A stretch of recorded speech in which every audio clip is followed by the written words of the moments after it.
دائرہ کار تھا، صرف اور صرف گھر تک محدود رہتا تھا. لیکن نبی کریم صلی اللہ علیہ وسلم جب یہاں پر اس دنیا میں تشریف لائے تو انہوں نے عورت کے مقام کو بلند فرمایا.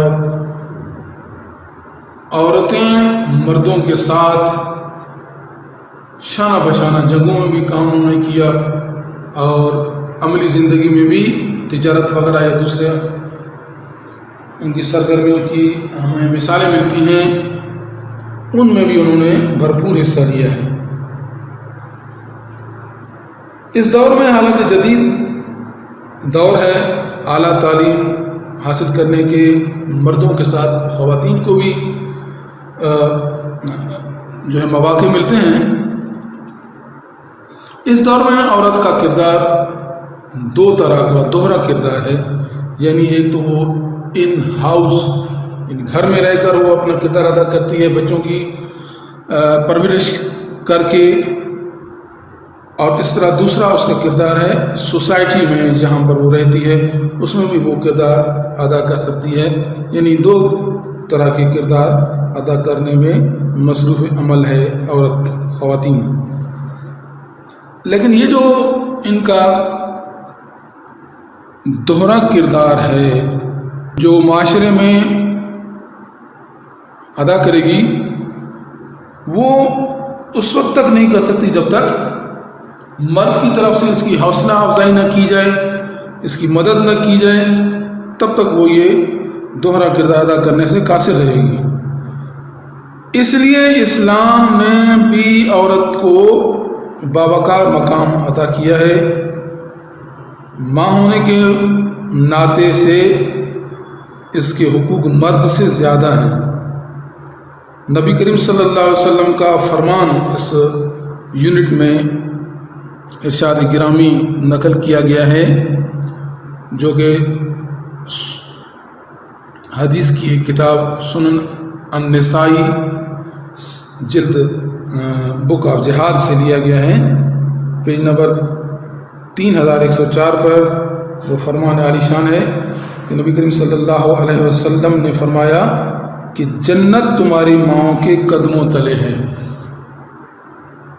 تو یہ جو ارشاد نبوی صلی اللہ علیہ وسلم ہے وہ عورت کے اعلیٰ مقام کو اور اہمیت کو اجاگر کرنے کے لیے کافی ہے.